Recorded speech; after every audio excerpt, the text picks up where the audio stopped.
And then once involved within the LCCC Academy, is it just a case of sort of fine-tuning the skill sets that they have already showed, or is it a case of maybe adding more strings to the bow to make them an all-rounder in cricketing terms? Well, again, it's different levels. So, if the academy is now at the age group squads, so, and in terms of the age group squads, what we try and do is, at the young ages, we do a lot of game-based practice, and we do everything based in games. So if they come, if you came to an under-12s practice session, we would have a game set up, and we would do it in the middle, and we'd have field placings, because we're trying to teach kids those skills that I talked about of how to find a method, how to bat with that field against that type of bowler, and how to do those things. So we would do less technical models, and we would deal less with technical models, and we would deal more with outcomes and trying to teach people about the game, field placings, awareness, tactics, and those type of things. Because again, the modern great players, I watched an innings of Virat Kohli's the other day on TV, and the commentators all hailed his movement around the crease. Then that's not about his ability to play in the MCC coaching manual style. That's his ability to find a solution to a problem. So at young ages, you'd see, if you came to a practice, you would see lots of that, and us trying to teach players to be adaptable and find solutions. And then once they become, if they get identified as having high potential and then becoming a scholarship player, what that then becomes is a lot of a process of teaching them to take ownership for their own game. So what we want by the end of that is that when they leave us and go to Nico's environment in the seconds with dips, is that they're very self-sufficient, that they know their own game, they know how to compete, they know how to find solutions, they know what they do that works, they know how their game's based, and try and make them more rounded as cricketers, really. So lots of tactical stuff, but not, we try and avoid like telling them, you need to play in this way, trying to allow them to be people and to grow. And I think we have a real responsibility with the scholarship programme because they're young adults, they're going through exams, they're coming out of that, and they sort of come through 16 to 18, that's quite a big development part, so we have quite a big responsibility in that part, to give them a great experience that makes them better people. So there's an element of, we have to support their education, even things, just life skills. We do a lot of things around life skills, and that's where Melton Building Society, as the academy sponsor, we've just set up a programme with them of financial education. So we get a lot of support from the PCA in terms of the players of various things. But we've got a set up now with Melton where they're going to provide more support and education through about finances. And so we've got a chat on Monday with the lads who are going to university and the lads who are just starting university this year.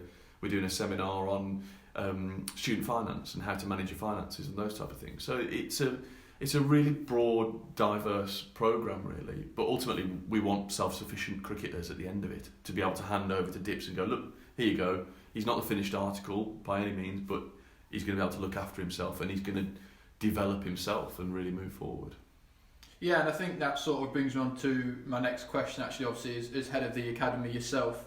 I was going to ask, what are your thoughts on what it takes to make the step from the academy to the scholarship? Obviously, it's going to be a lot of hard work physically, possibly mentally as well, and obviously at one time there will come where they start earning money from it as well. So all these things to take into account, for you to take into account to then safely, as you say, pass on to, well, what was Dips' role into the second team. Yeah. I think that the core characteristics are the ones we've talked about. So, when I'm taking someone from an academy age group player at 16, under 15s, to then becoming a scholarship player, I'm looking for someone who's competitive, who shows me that they have that edge, that they want to win, that they want to compete, that it's not about getting a score, it's about what they can do to win games of cricket. And we want people who have, because of that, if we do this right and we get these great athletes in, or these athletes who are multiple sport players, and we encourage that all the way through the pathway, then hopefully when I take them on in terms of scholarship, they'll have multiple skills. They'll be able to bat, ball, field, and do all those things because they'll be well-rounded athletes, not just a spinner who can't field and can't bat. So, you know, well-rounded athletes really is something that's important in the modern game, and particularly for us. But yeah, and those are two big things. And like I said, skillful, really skillful. So not technically correct. I'm not bothered about being technically correct. What I'm bothered about is having high skill and being able to succeed and find solutions. And I always say, and this is more for the cricket people out there and the cricket coaches, but I prefer the term method over technique, because technique is about what you see as a coach of being the perfect model. But there isn't any such thing as a perfect model. Whereas what I prefer to think about is the method. You know, what's their method for scoring runs? Because Malinga wasn't technically, wouldn't have fitted into the technical model, but his method was outstanding and obviously won millions of matches. And that's the type of thing that we're looking for. And then from the academy scholarship to move through to, to get a rookie contract and that type of stuff. Realistically, what you have to do is you have to play in the second team, and you have to, and Dips will come on to this when you speak to him, you have to play in the second team, you have to do well and win games of cricket for the second team and show that you can actually go on to win games of cricket for the club and, you know, moving forward. So it becomes more about the performances that you put in. So that's one thing that I always say to all the players, and it's important to get out there, is ultimately to be a professional cricketer for Leicestershire, you have to play second team cricket, and you have to do well in second team cricket, and that means winning games of cricket for the second, and then you'll get a professional contract, or you'll play for the first team, or whichever comes first out of those two. Now you can play for the seconds, obviously through the county, through our academy scholarship programme, but you can also do that by playing brilliantly for your club and getting spotted and coming onto our radar through your club. Or you can do it through university cricket, because, you know, Loughborough University or wherever, you know, you're playing really well, someone picks the phone and says, this guy's scoring loads of runs, winning us games, we'll be interested. Or minor counties cricket, or wherever. You know, there's lots of different routes in.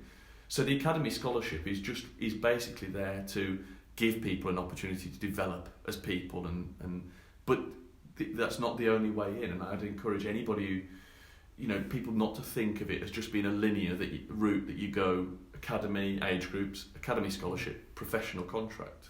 That's not how it works, and there's no guarantee. There's lots of ins and outs along the way, and I always, I didn't say this before, but I'm a big believer that a lot of the best players are very self-sufficient, and which is coming back to my philosophy for how we develop players on the scholarship program is the best players row their own boat. They work hard to find their own route. So, lots of players have come through and played for England or gone on to great things who haven't come through a linear pathway. They've been out and they've come in later on, or been late developers, and fought their way in. Because again, if you have to fight your way in, that shows a lot of great characteristics. So I would just encourage all people out there to make sure that they know that the academy is one development model, and then there's all this other way, and we want people picking the phone up and telling us how well players are doing from all areas, all clubs, all places. You all have an opportunity if you're doing well and winning games of cricket. And then when the season starts this year for Nico and the squad on April the 8th, he will have the choice of 7 academy graduates to choose from to include in his team, from batsmen to seamers to spinners to all-rounders. How much motivation does that give you to see that it's a very possible step for the lads that you're bringing through to make? I would say, I'm motivated to get players through no matter what, and I think that's whether players have come before doesn't matter so much to me, but it definitely matters to the players. So, I'm a big believer that people don't, until people see something's possible, that they don't know what can be done. So having players in that have come through the academy makes the dream real, and you see it. Then all of a sudden, hopefully, you see the possibilities, and then lots come through. And so we have lots of involvement with the rookie fellas and the pros. So that's a really nice part of it, is that they do make the lads understand on the academy how the route works. But the club's got a long history of developing players as well. So, we mustn't forget that there's lots of players that have come through the, whatever system, the development systems that have been before us. There's lots of players that have come through. We've got a great history of it, and the club's desire to keep doing that is so strong. It's probably as strong as it's ever been. So it's fantastic. The young players in the county have a great opportunity at the minute, and there's lots of opportunities for them. And the great thing is then it gets showcased on TV by us having those players that are doing it. So it's fantastic, and it's a great place to be at the minute for anybody who's aspiring to be a professional. So